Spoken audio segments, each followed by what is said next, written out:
कहानी एक ऐसे घर से जहां शादी का माहौल है, लेकिन टेंशन और शांति इतनी कि शादी का घर किसी जंग के मैदान जैसा दिख रहा था। अरे जैसा मर्जी डेकोरेशन कर दो, पैसों की चिंता मत करो।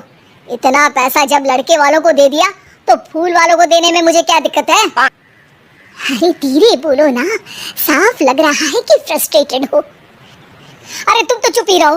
एक बेटी संभाल नहीं पाई।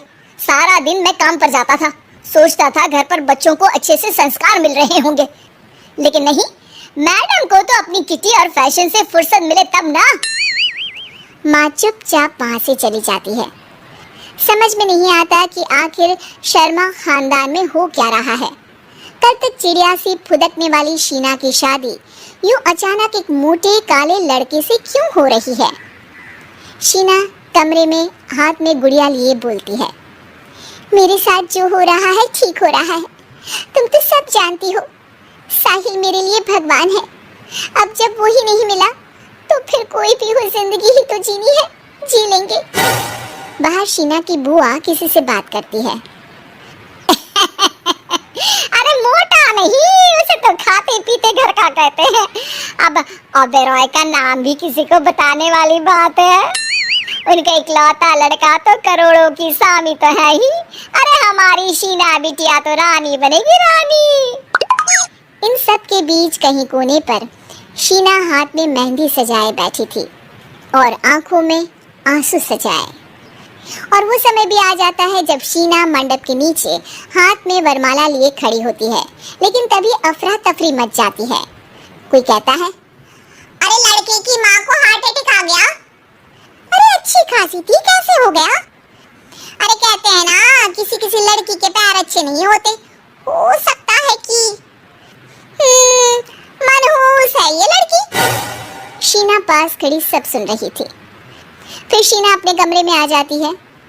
शादी ये कहकर नहीं होती कि लड़की मनहूस है। अब लगातार शीना के लिए लड़के देखने आते, लेकिन आस पड़ोस या किसी के कहने पर शादी हर बार टूट जाती।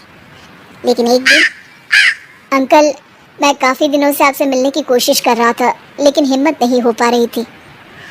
अरे बेटा, हिम्मत तो हमारी टूटी पड़ी है। वैसे कौन हो तुम? अब मेरा नाम साहिल है अंकल। मैं शीना से प्यार करता हूँ और उसी से शादी करना चाहता हूँ। अरे अब तो किस जात के हो ये भी मायने नहीं रखता। बेटा, मेरी बेटी मनहूस है। ये सब कहते हैं कि इसीलिए उसकी शादी नहीं हो पा रही। अगर तुम शादी करने को तैयार हो तो ठीक है। शीना की शादी साहिल से हो जाती है। अगले दिन साहिल की माँ का देहांत हो जाता है और एक बार फिर लोग शीना को अपशकुनी कहने लगते हैं।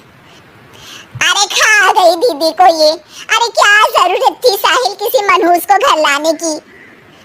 पर बुआ, माँ की तो तबीयत पिछले कई साल से खराब थी। डॉक्टर्स ने जवाब दे दिया था। क्या पता ये भी उनका सौभाग्य हो कि वो बहू का मुंह देख पाई। अरे बहू का मुंह देख पाई, या ये कह लो कि बहू का मुंह देखते ही स्वर्गलोक सिधार गई। खैर, हमें क्या, घर तुम्हारा है, हम तो चले। अब शीना को खुद पर ही शक होने लगता है कि कहीं सच में वो अपशकुनी तो नहीं। साहिल, हम दोनों की शादी नहीं हुई होती तो अच्छा था। देखो ना, कैसे पहले मेरी शादी टूटती थी और अब तुम्हारी माँ भी। अरे ऐसा कुछ नहीं होता शीना, अपशकुनी वगैरह कुछ नहीं होता। ये सब तो ईश्वर के खेल है।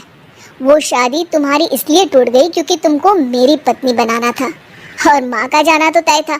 वो काफी बुजुर्ग थी, साथ ही एक ऐसी बीमारी से जूझ रही थी जिसमें डॉक्टर्स भी उन्हें नहीं बचा पाते। शीना साहिल की बात सुनकर तसल्ली कर लेती है और वहां से चली जाती है। अगले दिन, शीना, अरे ओ शीना, क्या हुआ? उफ, कहीं फिर मेरी वजह से कोई नुकसान? अरे नहीं नहीं शीना, तुम जानती हो जिस प्रॉपर्टी के केस को हम बरसों से लड़ रहे थे उस पर फैसला आ गया, वो भी हमारे हक में। अब हम करोड़पति हो गए शीना। शीना शांत रहती है। अरे क्या हुआ? करोड़ पत्नी बनकर तुमको खुशी नहीं हुई? शीना की आंखों में पानी आ जाता है। चलिए जी, कुछ तो अच्छा हुआ मेरी जिंदगी में आकर आपके साथ। साहिल शीना को गले लगाकर कहता है, मेरी नई नौकरी भी तुम्हारे ही आने से लगी। ये प्रॉपर्टी का केस जीता। सब कुछ तो तुम्हारे आने के बाद ही हुआ, फिर तुम मनहूस कैसे? ये सुनकर शीना खुश हो जाती है।